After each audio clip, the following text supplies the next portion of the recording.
Hi, it's Anthony from CarPlayLife.com, and in this video I'll be checking out the Nifty box and Android 10 CarPlay AI box. This is yet another rather familiar looking AI box for CarPlay systems that offers a medium level processor, a modern UI with lots of additional functionality and visuals, and there is the usual 4G SIM and SD card support, as wireless CarPlay and Android Auto support, video casting and video streaming from some pre-installed apps, including YouTube, Hulu, Disney Plus, and Netflix on your CarPlay display. In the box you get the Nifty box itself, and it comes with a short USB-A to C cable to power the adapter. There's also a similar sized USB-C to C cable for more modern CarPlay vehicles. An up-to-date manual is downloadable after purchasing the adapter or via the QR code that's on the back of the box. Its external shape and design is near identical to an adapter that I have also reviewed recently from MMB. So I'm expecting similar or same results here. At one end there is a USB-C port to power it, and then on the opposite end there is a SIM card and TF card slots underneath a plastic protective flap to give the adapter a dedicated internet connection for installed Android apps and additional storage for media playback and downloading more apps. On top there is a large Nifty box logo, and there is a status indicator light which glows whilst the adapter is powered. Underneath there are lots of passive cooling holes, and in the middle there's a silver coloured metal heatsink plate to keep the main SoC cool. I couldn't get the Nifty box working on any portable CarPlay display, however it worked just fine on my Alpine and Pioneer CarPlay receivers. There's a big list of compatible vehicles on their website for CarPlay systems in the car. Once powered, the Nifty box displayed the same initial boot animation sequence as the MMB Max, before ending on the same main home screen menu. The total boot up time took 28 seconds, which makes it the second fastest AI box to the Picasso 2 Pro from Autocast, and 3 seconds faster than the MMB Max. This menu system is one of the better looking interfaces on an AI box right now, with a choice of 3 main layouts, with the ability to customize and move the main top row of panels to your liking. And along the bottom, there are 2 buttons on the left to go to the home screen and invoke Google Assistant.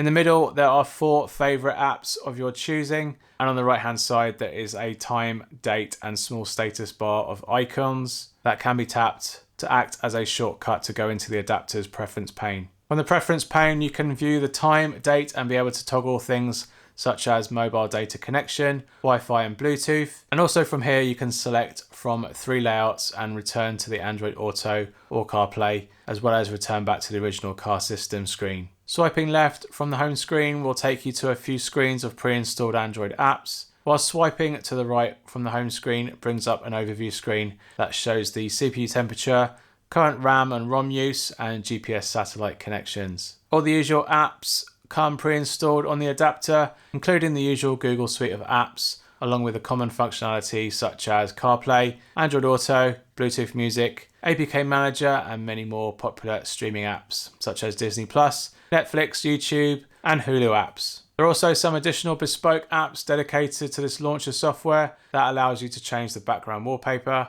enhance the audio through an equalizer app, upload a custom startup animation, and toggle a background animation as a more cleaner alternative to the main home screen. Whilst you're in any of the apps, there is a small floating button that displays for a few seconds on top of any of the running Android apps. Luckily, this button doesn't overlay itself over CarPlay or Android Auto, so you get at least a full screen experience there. Selecting this button lets you go back, return home, cancel any running applications, switch and close any running apps, and invoke the Google Assistant. Like all AI boxes, you need to give this AI box an internet connection by either a Wi-Fi hotspot, tethering to your mobile phone Wi-Fi hotspot, or by simply using the internal data SIM card slot to give its own internet connection. I tried calling from this adapter with a SIM installed, and although there is a phone app, it can't call from an inserted SIM card. Instead, it will call from your connected device that's connected over Bluetooth. Once online, you can go to the Google Play Store to download any of your favorite apps. Any apps not present on the store will require downloading from an APK mirror site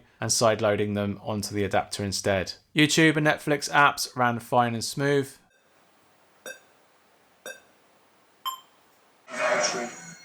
Created this spark and this tension between, with no significant or obvious drops in frames or audio being out of sync. The picture-in-picture mode also is present here, like most other AI boxes. I downloaded the device info and Geekbench apps onto the AI box, and this confirmed that the Nifty box shared the same hardware as the MMB Max adapter, which unfortunately doesn't really benchmark as well as its competitors in the same price range. Its Wi-Fi specs are on the high end of AI boxes, offering Wi-Fi 5 and 433 megabits per second bandwidth, which is very good for video casting and wireless Android Auto and wireless CarPlay. Unlike the MMB Max though, I really couldn't get video casting to work with either of my iPhone or Android device, and after a good 30 minutes of trying, I soon pretty much gave up. Video casting on these adapters can be a little bit hit and miss at the best of times, so I find for the best experience, it's best to play video directly from an installed Android app instead. If you want to play video off this dongle, you can drop an SD card full of media onto the Nifty box to play back audio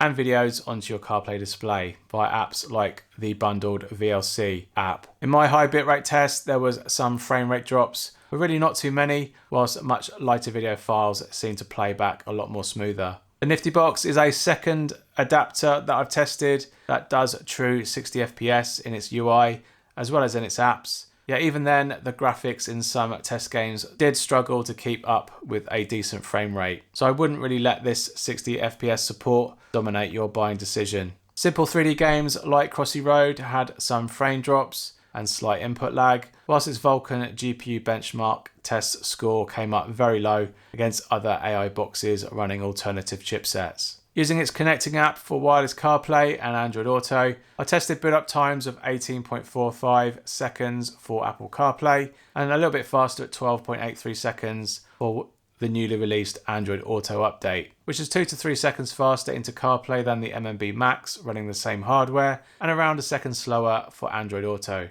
Connecting to Android Auto was more reliable on the Nifty box than the MMB Max, but once in Android Auto, it had the same lower resolution on the higher definition display of the Pioneer compared to how it can display on other capable AI box adapters. So in light of this, I really wouldn't recommend this adapter for Android Auto unless your system resolution is also a low resolution. CarPlay, on the other hand, performed just fine. And like the MMB Max, you can configure the AI box to auto launch into CarPlay after its initial boot sequence. I tested recording an audio message via Siri, which sounded a little bit like this. Hi, it's Anthony from CarPlayLife.com, and this is an audio test using the Nifty box, AI Android box, and this is an audio test. I found this good enough as well as any AI box, and it didn't distort or increase the volume in any way. I tried a number of Bluetooth devices and peripherals. I couldn't connect to an ODB2 device, and I was only able to connect my alternative Bluetooth remote to work with it successfully. However, the MMB Max could not connect to it at all.